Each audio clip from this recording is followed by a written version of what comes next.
시청자 여러분 안녕하십니까?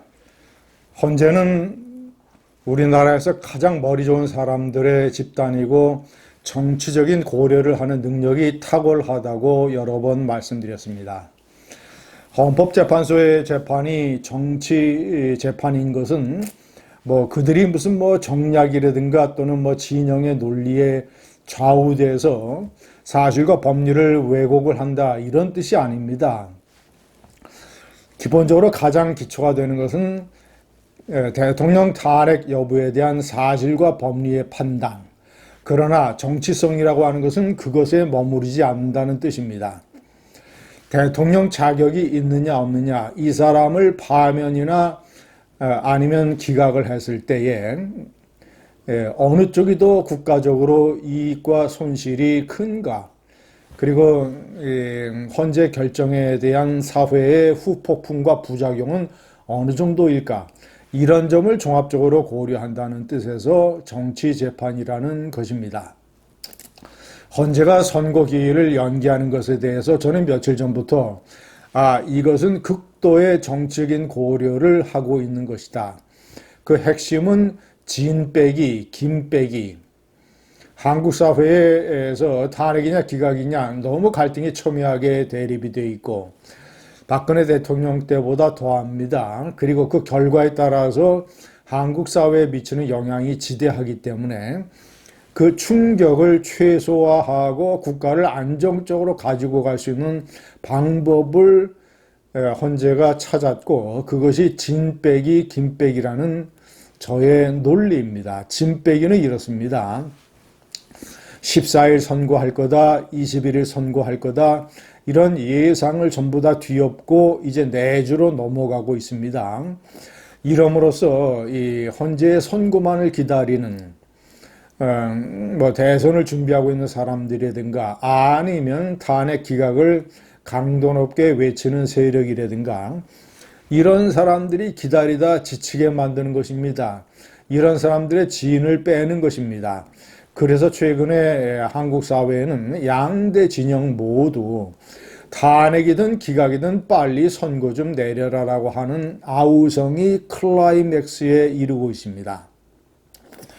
이렇게 진을 빼놓게 되면 그 결과에 대해서 체념하고 받아들이는 속도나 강도가 강하게 됩니다.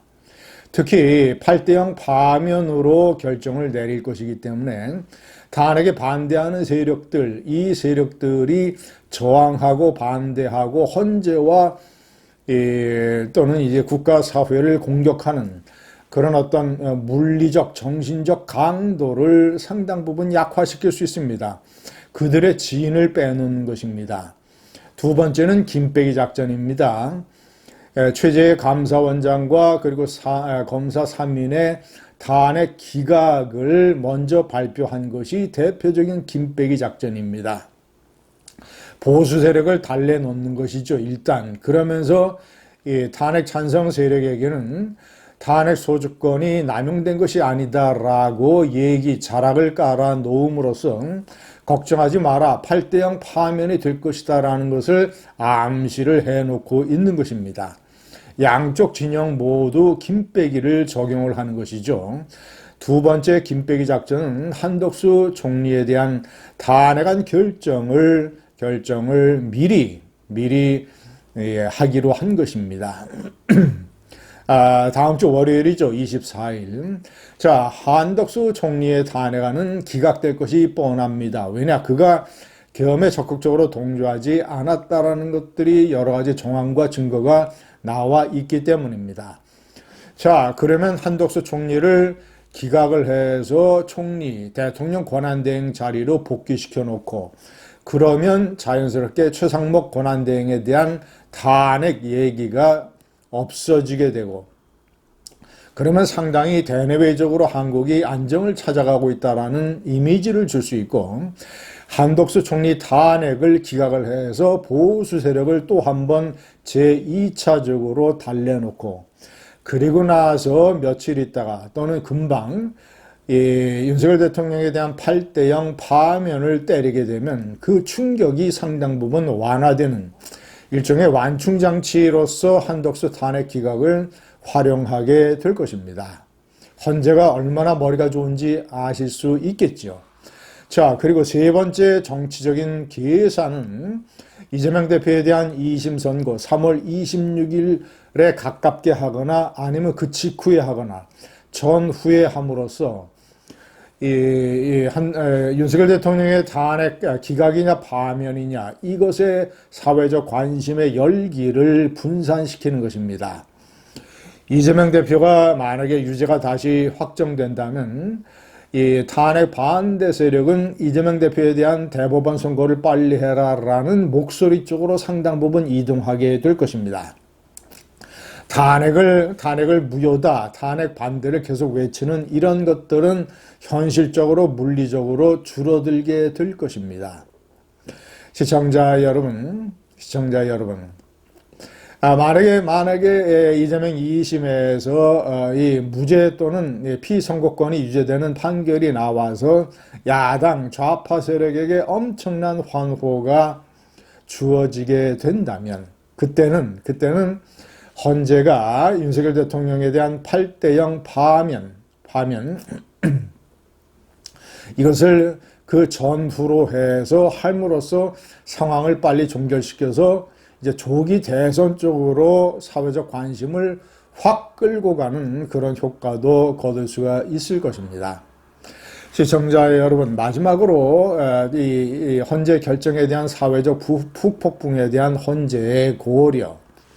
시청자 여러분, 기각을 했을 경우에, 파면을 했을 경우에 탄핵 반대 세력들은 대통령이 용산 대통령실이나 관제에도 없고 사초동 아크로비스타로 갔기 때문에 집회를 해봐야 광화문이나 여의도에서 할 수밖에 없습니다.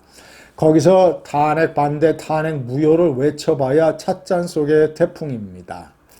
그러나 거꾸로 그렇기 때문에 찻잔 속의 태풍이기 때문에 며칠 지나면 사그러들 것입니다. 그리고 급격하게 정치권과 사회의 관심이 대통령 선거로 옮겨가기 때문에 그런 목소리들은 그저 형식적이고 의례적인 것으로 불과해서 한국 사회에 커다란 영향을 미치지 못합니다. 그러나 반대로 만약에 탄핵이 기각이 되면 그러면 대통령이 용산 대통령실과 관저로 복귀를 하게 되고 그렇게 되면 수십만 명의 시위대가 용산으로 몰려갑니다. 경찰이 이것을 막을 수 있을까요? 못 막습니다.